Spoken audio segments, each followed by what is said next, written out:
Bonjour et bienvenue dans cette nouvelle édition du JT de la rédaction de News Assurance Pro. Nous sommes le lundi 30 janvier, déjà à la fin du premier mois de l'année. Voici les titres.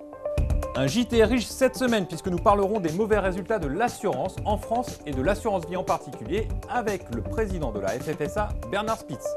Nous écouterons ensuite Fabrice Peuzin, secrétaire général adjoint de l'autorité de contrôle prudentiel, qui reviendra lui aussi sur le sujet de l'assurance vie. Enfin, à une semaine des 20e rencontres de l'AMRAE, nous vous proposons d'écouter Gilbert Cadameras, président de l'association qui nous présente cet événement. C'était l'événement de la semaine dernière. Utilisant un champ lexical rassurant, la FFSA, qui présentait les résultats de l'assurance en France, s'est voulu plutôt optimiste malgré des chiffres en berne.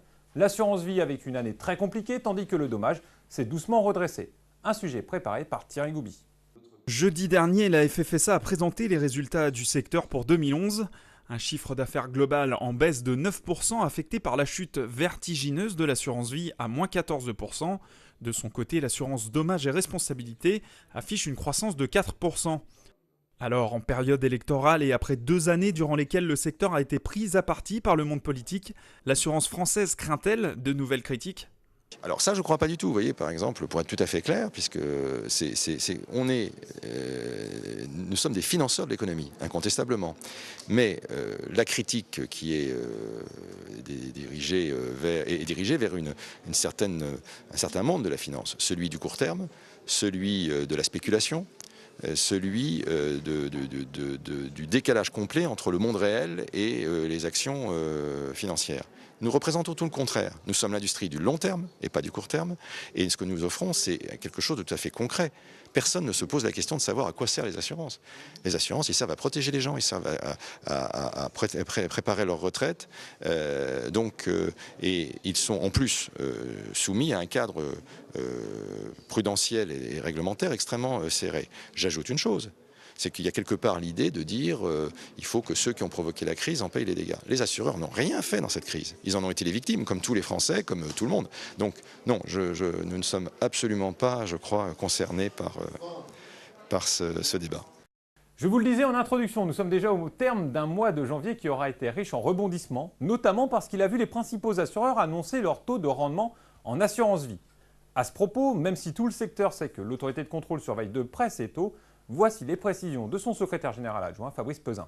C'est tout à fait fondamental pour nous de vérifier que les taux de revalorisation qui sont annoncés en ce moment par les organismes restent bien en adéquation avec le rendement des actifs au bilan des assureurs. Tous les éléments doivent être pris en compte, notamment des dépréciations, s'il y a des dépréciations, et si l'organisme a à son actif certains titres, notamment le titre souverain grec par exemple, certaines participations ou actions qui pourraient demander des dépréciations durables. Donc c'est quelque chose sur lequel nous sommes très attentifs, évidemment, et il faut que ces éventuelles pertes de valeur soient bien impactées au niveau des comptes sociaux et que les revalorisations offertes des assurés prennent en compte ces pertes de valeur pour qu'il n'y ait pas de décalage qui mettrait en risque l'organisme pour le futur.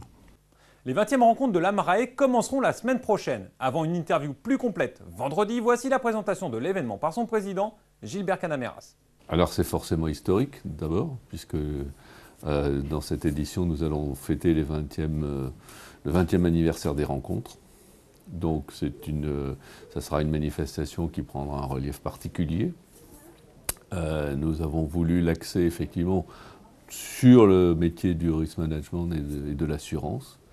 C'est la raison pour laquelle en ouverture, nous aurons 2 tables rondes, d'une part l'une avec les institutionnels du monde de l'assurance, une table ronde avec le représentant de la FFSA, le représentant du CSCA, le représentant du Trésor.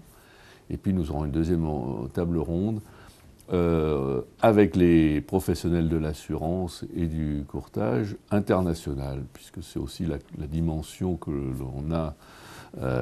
l'on veut développer à l'AMRAE, la dimension internationale. Et donc ce sera une table ronde d'ailleurs assez anglo-saxonne, puisque nous aurons essentiellement des représentants des compagnies d'assurance américaines.